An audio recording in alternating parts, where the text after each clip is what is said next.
Mon vrai nom, c'est Papa Maritoudja, mais pour dire que aux États-Unis, ils n'ont pas l'habitude parce qu'ils ont le first name, middle name et last name. Donc, ici au Sénégal, le middle name, les gens sont habitués, mais aux États-Unis, c'est uniquement le first name. Mais mon vrai nom, c'est Papa Maritoudja, d'origine sénégalaise et précisément thiessois, et on est très très fiers. Et je vis aux États-Unis depuis 23 ans. Je suis marié et père de 3 filles.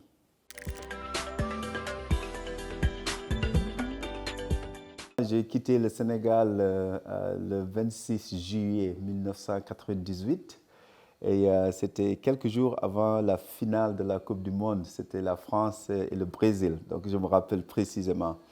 Et je suis allé aux États-Unis comme tout Africain, comme tout Sénégalais, à la recherche d'opportunités pour soutenir la famille que nous avons laissée derrière. Donc tout au début, c'était tout juste un immigré. Bien vrai que j'avais fait des études en droit aussi à l'université Cheikh Anta Diop, mais j'étais allé aux États-Unis dans la perspective et à la recherche d'opportunités pour me soutenir et soutenir la famille.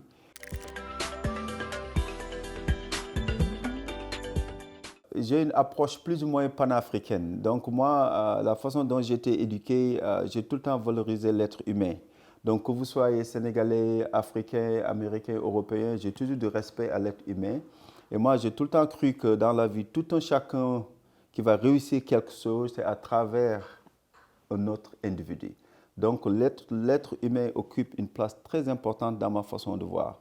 Et du coup, si on me taxe de gouverneur de l'État de Colorado, c'est parce que j'ai beaucoup de relations et je travaille avec tout le monde.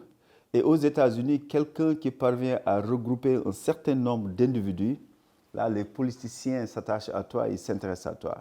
Parce que ce sont des votes en quelque sorte. Donc, j'ai pu galvaniser, pas uniquement la communauté sénégalaise, mais toute la communauté africaine.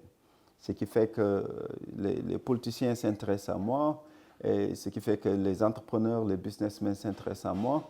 Mais tout ça, j'en suis très fier parce que c'est au profit de toute la communauté africaine.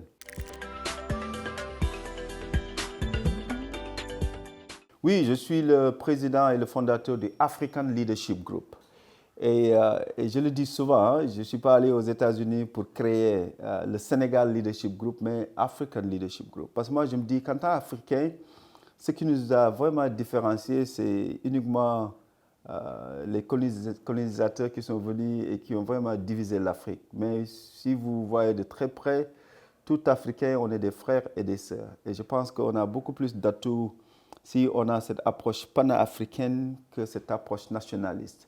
Donc, African Leadership Group, une fois arrivé aux États-Unis, bien vrai que j'avais fait des études en droit, mais du fait que je ne parlais pas la langue, j'avais d'énormes problèmes d'intégration. Donc, du coup, une fois arrivé là-bas, j'étais obligé de recommencer à zéro, au plus bas de l'échelle. Hein. Je travaillais dans une bibliothèque et j'avais uniquement la responsabilité d'organiser les livres dans les rayons et tout ça. C'est tout ce que je faisais pour quelqu'un qui a fait des études en droit. Et là, plus tard, j'ai eu l'opportunité de transitionner et de travailler dans la banque, encore au plus bas de l'échelle. Mais ça m'a pris 18 ans pour arriver au sommet. 18 ans, imagine-toi, 18 ans. Donc, je me suis rendu compte qu'il y avait d'énormes problèmes d'intégration. Et je me suis rendu compte que, historiquement, pour tout Africain et pour l'Afrique, les Européens ou bien les Américains avaient toujours tendance à identifier nos problèmes, identifier nos solutions et nous dire ce qu'il y a à faire. Et nous ne sommes jamais inclus dans le processus. Donc, j'ai jugé nécessaire de monter l'organisation African Leadership Group, qui est la formation des futurs leaders d'Afrique.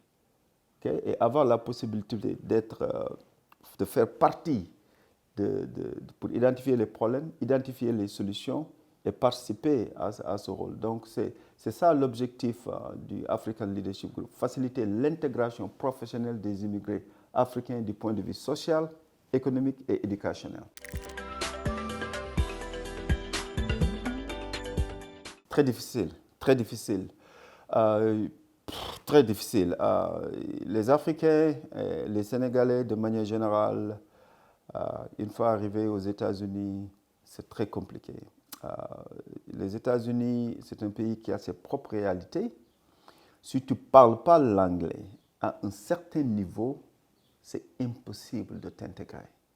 Et d'autant plus que nous qui sommes francophones, qui arrivons aux États-Unis, avec la pression sociale, hein, donc la famille établie ici au Sénégal qui s'attend à ce que tu envoies de l'argent pour soutenir la famille et pour aller à l'école, il y a des problèmes, il y a de sérieux problèmes. Aussi, il y a le problème aussi pour l'obtention des papiers. Une fois arrivé aux États-Unis, parce que la majeure partie des Africains, nous arrivons aux États-Unis avec des visas de touristes, ce qui ne te donne pas la possibilité, encore moins l'opportunité de travailler. Donc, si tu as la chance de trouver quelque chose, bon, ce sont des boulots dans la clandestinité, et ce qui fait que c'est compliqué. Donc, nous vivons d'énormes problèmes d'intégration du point de vue économique, ce qui fait que de telle sorte que c'est compliqué. Oui, au fait, j'ai eu la chance d'avoir passé 18 ans dans le système bancaire. Ça a été vraiment une grande opportunité pour moi parce que ça m'a permis de savoir et de comprendre comment le système américain marche. Parce que si tu travailles dans la banque, tu as affaire avec des entrepreneurs, tu as affaire avec des gens qui montent une société, tu as une idée très précise comment l'argent fonctionne, comment on peut se positionner pour être bankable, pour avoir des prêts au niveau de la banque, pour former une société. Donc, j'ai eu à apprendre et à comprendre comment ça fonctionne. Et c'est pourquoi quand j'ai monté le African Leadership Group, donc on avait ces 3 points, social, économique et éducationnel. Social parce qu'une fois qu'on arrive aux États-Unis, en tant qu'immigré africain qui vient d'arriver, tu as besoin de quelqu'un qui vient te récupérer à l'aéroport, qui te donne quelque part à dormir, qui te donne à manger, au moins le temps que tu t'acclimates un tout petit peu dans le système américain. Du point de vue éducationnel, parce que tout tourne autour de l'éducation. Si tu n'es pas éduqué, tu ne peux pas avancer dans ce monde. Donc aussi, nous facilitons. Quelqu'un qui arrive aux États-Unis, qui ne parle pas l'anglais, on a des cours en anglais que nous donnons. Et aussi, il y a ces réalités culturelles. En Afrique, quand tu parles avec une personne plus âgée, le regarder dans les yeux, c'est un signe de manque de respect. Par contre, aux États-Unis, si tu ne le fais pas, les gens pensent que tu mentes. Okay? Donc, il y a ces réalités qui existent de telle sorte que c'est toujours très intéressant d'avoir quelqu'un qui t'aide à comprendre ces réalités. Du point de vue économique, je pense que c'est la raison pour laquelle nous tous, nous immigrons, c'est l'aspect économique. Donc, comment je peux trouver du travail, comment je peux monter une société. Donc, aussi, nous facilitons cet aspect.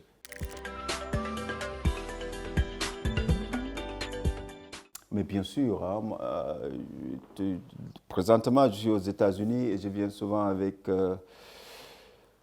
des investisseurs. Et pour moi, c'est le moment où on a eu à apprendre beaucoup de choses des États-Unis. On a eu à réaliser beaucoup de choses dans le Colorado. C'est le moment du retour. Et bon, et ce qui est beaucoup plus important, c'est l'Afrique, c'est le futur. Et les Américains, ils le comprennent. Les Européens, ils le comprennent. Donc, j'ai beaucoup d'Américains, d'amis américains qui sont très pressés d'avoir la possibilité de venir aux États-Unis. Donc, présentement, je viens avec des investisseurs. On a des projets que nous installons au Sénégal. Et je vais continuellement venir avec des investisseurs. Mais mon désir le plus ardent, c'est de revenir au pays.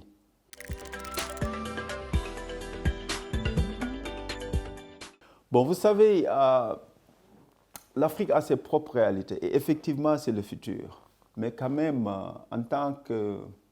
Parce que je me pose souvent la question de savoir quelle personne j'allais devenir si je n'étais pas sorti du Sénégal pour aller aux États-Unis. Bon, le monde est devenu un village. Donc, par rapport à tous ces jeunes qui veulent sortir, la première chose, c'est leur dire l'immigration n'est pas faite pour tout le monde. Par contre, il y en a d'aucuns, s'ils ont la possibilité de le faire, d'utiliser la voie normale, je pense que c'est une bonne chose parce que ça va toujours te permettre d'étudier et d'apprendre d'autres choses. Mais toujours avoir en tête que le retour, il faut qu'il y ait un retour. Et je pense que si ces jeunes-là qui veulent partir, mais quand même s'ils peuvent réaliser des choses ici au Sénégal, c'est encore mieux. Mais quand même, il faut que nos autorités, et plus particulièrement le gouvernement, puissent monter des structures, puissent avoir une vision. Parce que pour moi, c'est ça la responsabilité d'un gouvernement. Monter une politique qui pourrait permettre à ces jeunes de pouvoir réaliser certaines choses au pays. Si j'avais cette possibilité, je ne serais jamais parti aux États-Unis. Mais je ne peux pas dire aux jeunes aussi qui cherchent cette possibilité, qui ne parviennent pas à trouver ça au pays, de leur dire de ne pas sortir. Donc c'est toujours bien d'avoir la possibilité, mais quand tu le fais, il faut utiliser la voie normale pour le faire. Bon, écoute, quand on parle des Noirs qui sont tués, des Africains qui sont tués aux États-Unis, j'en profite vraiment pour présenter nos sincères condoléances à la famille Joel. Tout récemment, une très belle famille de 5 personnes qui ont été brûlées à vif par des jeunes. Et c'est toujours dur et compliqué. Vraiment, ça a secoué pas uniquement la communauté sénégalaise, mais toute la communauté africaine et la communauté de Colorado. Bon, maintenant, ce sont des choses qui existent. Le racisme existe aux États-Unis, surtout avec l'arrivée de Donald Trump au pouvoir, ce qui fait que tout ce qu'il faisait un peu caché, maintenant, ont eu l'audace de le faire de manière très ouverte, dû uniquement aux propos du président Trump. Donc moi-même, j'ai continué à être victime du racisme aux États-Unis. Le banditisme aussi, ça existe, parce que vous savez que les États-Unis, c'est le plus grand consommateur de drogue. Donc ça existe. Donc ce sont des réalités qui existent.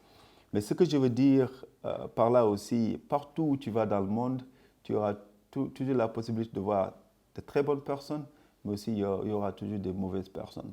Donc l'essentiel, c'est de pouvoir faire très attention et identifier les personnes avec lesquelles tu t'associes et aussi très conscient de ces réalités qui existent et savoir comment, le moment venu, you're going to deal with it. Comment si tu es confronté à une situation pareille, comment tu peux te préparer et avoir une réaction adéquate à cette situation. On en a rencontré. Je vais donner un exemple.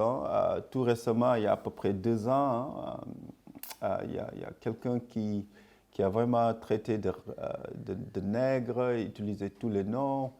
C'était difficile.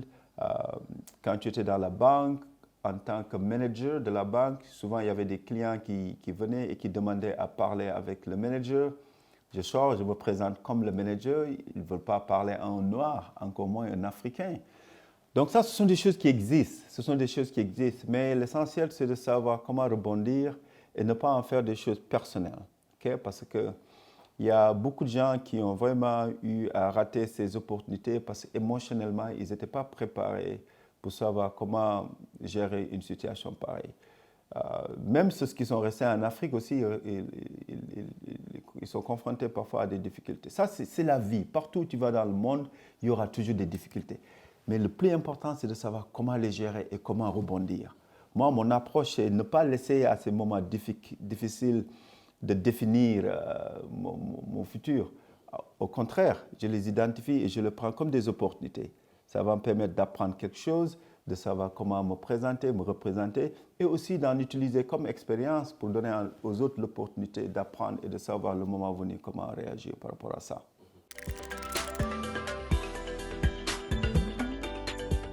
Bon, comme étudiant, j'étais un grand fan et je continue à être un grand fan de Omar Penn. Donc, ces mélodies nous bercent toujours. Donc, aux États-Unis, dans ma voiture, j'écoute toujours Omar Penn.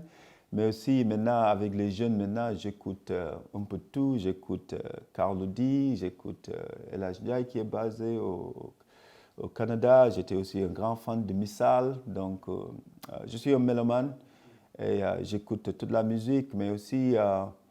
il faut qu'on essaie de voir comment aider les artistes à moderniser et qu'ils puissent vivre de leur art. Je pense que c'est un problème qui existe. Nos musiciens ne parviennent pas à vivre de leur art, de leur musique. Donc il faut parce que tu vois, aux États-Unis, il y a un artiste qui sort un single pour devenir millionnaire. Donc il faut qu'on essaie de voir des voies et des moyens pour permettre à nos artistes de vivre de leur art. Le Sénégal, tu sais, tous les Américains que j'amène au Sénégal, ils adorent le Sénégal. Ils adorent le Sénégal parce qu'ils me disent que la tranquillité, les gens sont souriants, les gens ne sont pas agressifs. Donc il y a cette sérénité hein, quand ils sont là, et ils le voient et ils le sentent. Donc je pense que le Sénégal, c'est le plus beau pays au monde. C'est le plus beau pays au monde. On a nos réalités, on a nos difficultés. Mais je pense qu'il y a des choses sur lesquelles on doit veiller là-dessus, de telle sorte que nous ne perdons pas cette astuce qui fait l'origine du Sénégal. Vous remerciez votre magazine et j'apprécie beaucoup cette approche panafricaine que vous avez pour votre magazine.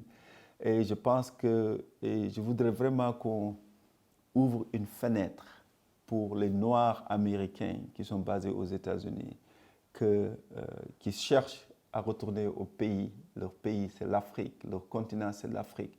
Mais ils ne savent pas comment s'y prendre parce qu'ils ont été enlevés de leur propre terre il y a plus de 400 années. Donc, le retour, ils le veulent tous, mais parfois c'est difficile. Donc, c'est à nous, Africains, d'ouvrir cette fenêtre pour en faire une porte plus tard, pour qu'ils puissent retourner au pays, parce que c'est le désir le plus ardent.